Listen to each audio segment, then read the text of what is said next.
Welcome back to another edition of JPTV. Today we will be covering International Day, prom word on the street, what people wore to the Grammys, Russia, and sports. This week, I sat down with some students and talked to them about the International Day that took place in the basketball gym.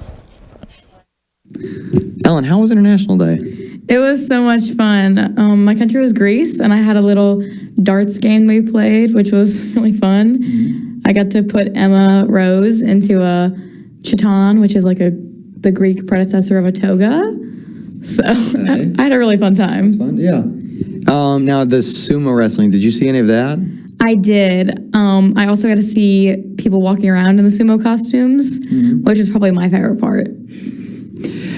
Now, for Greece, was there anything like specific that you did? Yes, I know Emma Rose was in like the toga-esque dress. Chiton? I'm probably pronouncing that wrong, but it's Chiton. Okay. So a chiton. But was there anything else that you did for Greece? So we made our little poster board, and then we got Greek yogurt-covered raisins, and we had Greek flags everywhere, and then we had to come up with a game, and so our game was called Pop the Olive, and it was darts with like green balloons, and so they were olives because Greece produces the third most olives in the world despite being such a small country. Wow.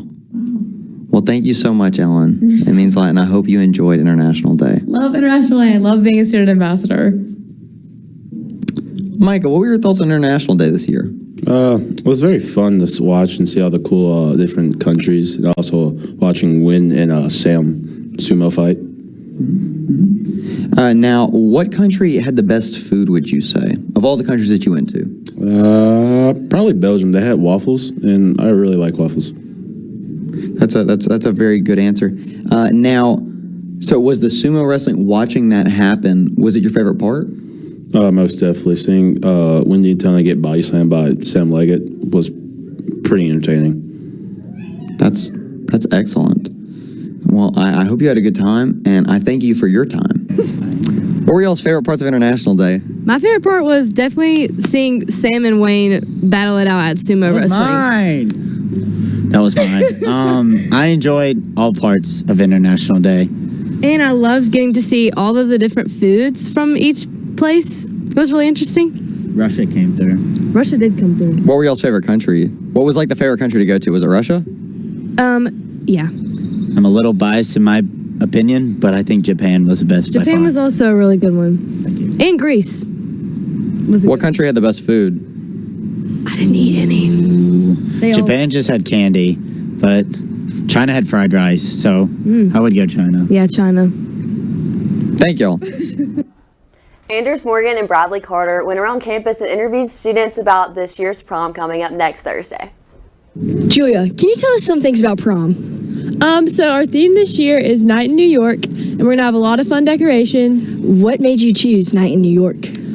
I just thought I was looking through like a bunch of different themes, and it looked really fun to me. So, What type of decorations are we gonna have?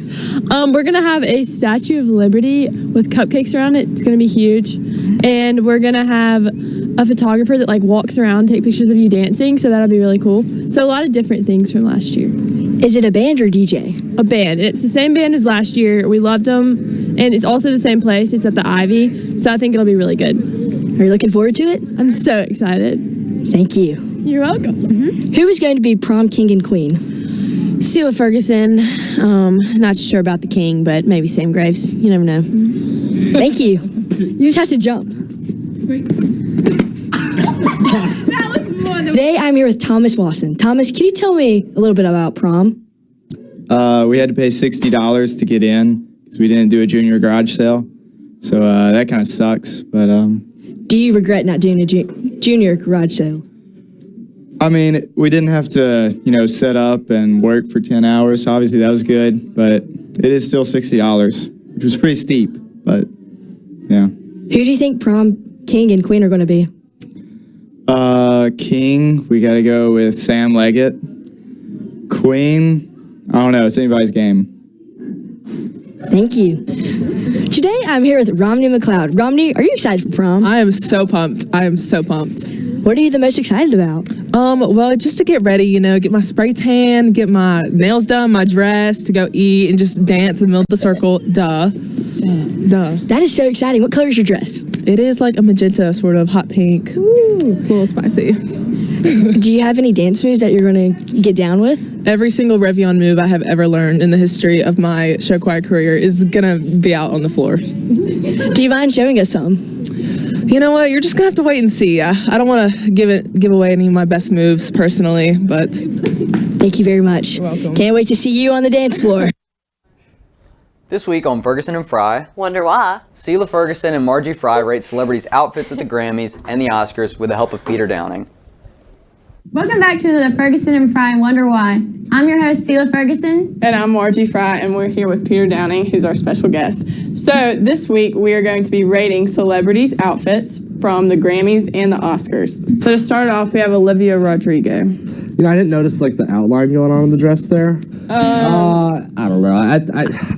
It's almost like there's something that could have been done with that, but it just didn't. I think the top part's cool. Like 3-year-old child, just like was really good at drawing a line and drew like a hot glue stick and then dumped a bunch of glitter on it. I feel like there could have been more done with that. So All what right, out of it out of 10? I'd 6. I'd give it a 5. 8. Oh, Okay. 5. that is a. All right, so the sweet couple of the Beavers. Yeah, Justin, no. Looks like he tried to bring back like the 90s, 2000 look, but then like It's like when they had like the Whenever bleach tips, you know? yeah. You And then know, what's going on with the boots here? We going into combat or something? I don't know. Not a good look. His rate, I give him like a 3 out of 10. Not even. Maybe like that's nice. She looks pretty, but it's very simple. Yes. I would think for such. I think that's a lot. event. Well, sure, but I think there's a lot to be said about That's simplicity because that's what they're kind of going for, you know. But Except he's not that simple. overall, both of them like 4. Yeah. Both of them 4, 3. but I give her a higher one than him for sure. She looks really pretty, but it is very simple. Okay. Pretty typical. Yes, that's a 9. Really? I don't know what the shoes. Where it's like Are those like good. high tops or? No, I don't know. I think they're boots. a 7. It's very classy. I think if you could, I like the red. the tie. I think it could have matched a good tie. I would have liked to that's see true. that. I'll give him an 8. I give him a. No, you don't need a tie. I give him an 8. 7.5. Yeah. An 8. Okay. All right. Typical. Lil Nas. That's his statement. That's how you say his name, right? Yeah. Okay. What's going on with the butterfly thing in the middle? I'd love to know what that's about. Overall, It's terrible. That's so bad. overall, I mean, it's definitely a statement. All right, he's rocking it. I think he looks good in it. Like, I mean, it looks good on him. 7.5 because it's like him, you know. Very personality based. I'll give him a 7, then 7. I'd say 7.5, same. Stunning. I like that. Okay. Yeah, here's the thing. 10 for me. People try to go overboard, like Jada. She every time 10 out of 10 Her for me. bracelet. I like the collar going on up here. It's a little bigger. It's not. I don't know. Fun fact. And it's very flattering. Collars are a big thing for me. Well, like if a collar's like the collar's too short, or No, if it's that's too like perfect. 70s, it's good length right there. No, 10 out The of hair, 10. the hair too. I think she's really She's pulling that rocking off. it. No, that's a 10. 9. I don't think anything deserves a 10. All right, well, this is it for Ferguson and Fry. Our last show. You won't see us again, so end it off with a bang. Won't see y'all next time. We will be back with sports after this quick commercial break. At Jackson Prep, creativity is in our DNA. But for each of us to discover our artistic possibilities, It takes help from dedicated members of the Prep family. By joining Applause, you make creativity come to life at Jackson Prep. with your support, I can discover my voice. Discover my creativity. My opportunity. My dream. My vision. My passion. My moment to shine. Thank you. Thank you. Thank you. Thank you. Thank you. Thank you for supporting the arts at Jackson Prep and for giving us a gift that will stay with us forever. Join Applause this school year as the Fine Arts program at Jackson Prep leaves a lifelong impression on students' hearts and minds. We would love to grow this legacy with your support and dedication. Join Applause today.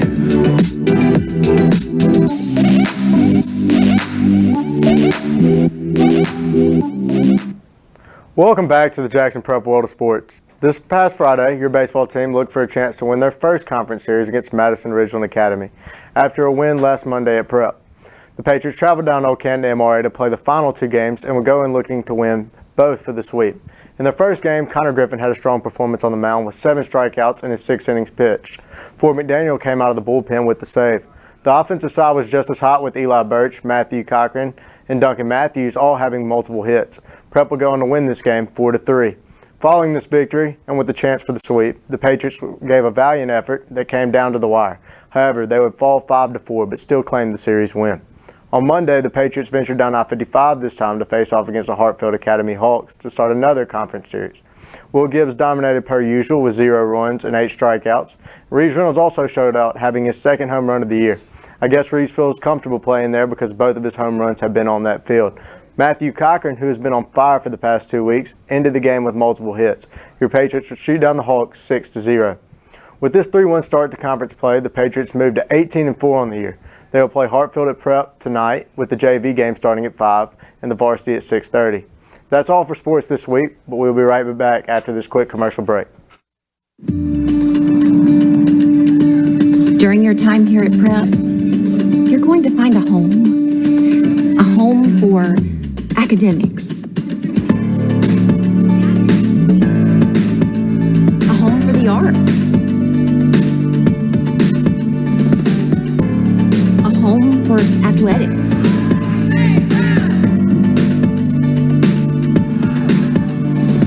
Schedule your tour today.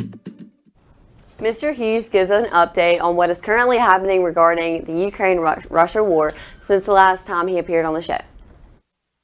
Probably the most disturbing development in the last few weeks has been mounting evidence that the Russian forces in Ukraine are committing things that most people would consider to be war atrocities, war crimes and atrocities, the unnecessary killing of civilians, people being, brutalized in lots of ways, and it's as sad as the story was a few weeks ago, it seems to get even more grim. Well, actually, prosecuting war crimes is notoriously tricky. There are some venues where you can do it that are associated with the United Nations, but Russia has a veto in the Security Council. The example of World War II, when there were special tribunals set up after the war. There's what's the name of the court in The Hague. The problem is proving that something was deliberate, and often people who are committing war crimes are careful to try to cover up their tracks and try to provide some sort of plausible deniability. That's the question is, do you go after the individual soldier? Do you go after the person who may have given the order? Do you go after the person who set the whole thing in motion? The higher you go up the chain, the more difficult it is to actually bring some sort of prosecution. So it's a thorny area from what I understand. Well, the U.S.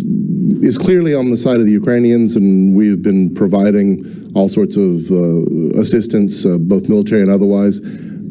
As always, though, we're constrained by the fact that Russia is a nuclear power, and it's just a whole different set of considerations when you're dealing with a country that has more nuclear warheads than any country on Earth, and a leader who at least talks about being willing to use them. So that changes the calculus a great deal compared to if we were dealing with a non-nuclear power. Last week, Trump shot a hole-in-one with a few of his friends. Peter Downing reports. So last week, Donald Trump made a hole-in-one at his golf course in Mar-a-Lago, and of course, typical Donald Trump style, he thinks he has to make a press release like the entire country has been talking about it, raving nonstop. So I'll walk you through. This is where he started. He said, many people are asking, so I'll give it to you now. It is 100% true. While playing with legendary golfer Ernie Els, who I'm pretty sure hasn't swung a golf club professionally since the 80s, winner of 4 majors, approximately 72 other tournaments throughout the world, and Gene Sawyer's the winner of the Senior U.S. Open. Ken Duke and Mike Goods, both excellent tournament players, took place at Trump International Golf Club in West Palm Beach, Florida, on the 7th hole, which was played 181 yards into a slight wind, not heavy, slightly. I hit a 5-iron which sailed magnificently into a rather strong wind, magnificently. Don't forget that, folks. That's very important. With approximately 5 feet of cut. really, you remembered that 5 feet of cut. When it bounced twice and went clank in italics, clank into the hole. These great tournament players noticed it before I did because their eyes are slightly better, not a lot better, not a little bit, slightly better than mine because I still have good eyes, but just slightly better. But on that hole, their swings weren't so good. Mine was the best because hole in one. Anyway, there was a lot of chatter about it. It was quite exciting. Yes, the whole country's raving, Don. And people everywhere seemed to be asking for the facts. Playing with a group of wonderful, talented players was a lot of fun. It really was. The match was Ernie and me with no strokes against Gene, Mike, and Ken. And I won't tell you who won because I'm a very modest person. Yes, because when you think of modest people, that's Donald Trump that comes up in your head. You will then say that I was bragging, and I don't like people who brag. I mean, ladies and gentlemen, this is coming from Donald Trump. Let me remind you, but I guess then this is the only guy who would put a press release out when he's playing with Ernie Ellis and 3 other guys we've put at the bottom of the totem pole. But either way, that's Donald Trump over the past, I guess you could say, year. If you're wondering whatever happened to him after the election. But I think he's still going to be coming back in 2024 because let me tell you, if there's one thing, hate him or like him, there's one thing. The media loved him. I loved him because it was entertainment. Whether you like him or not, it was an entertainment factor. That's all for me this week. Thank you. Thank you for watching JPTV. We're your anchors, Jake Vineyard, Dylan Burkhalter, and William Dees with Sports. From all of us on the Blue Team, we want to thank you for watching our show this year. We'll catch you next time. Y'all be good. Y'all be good.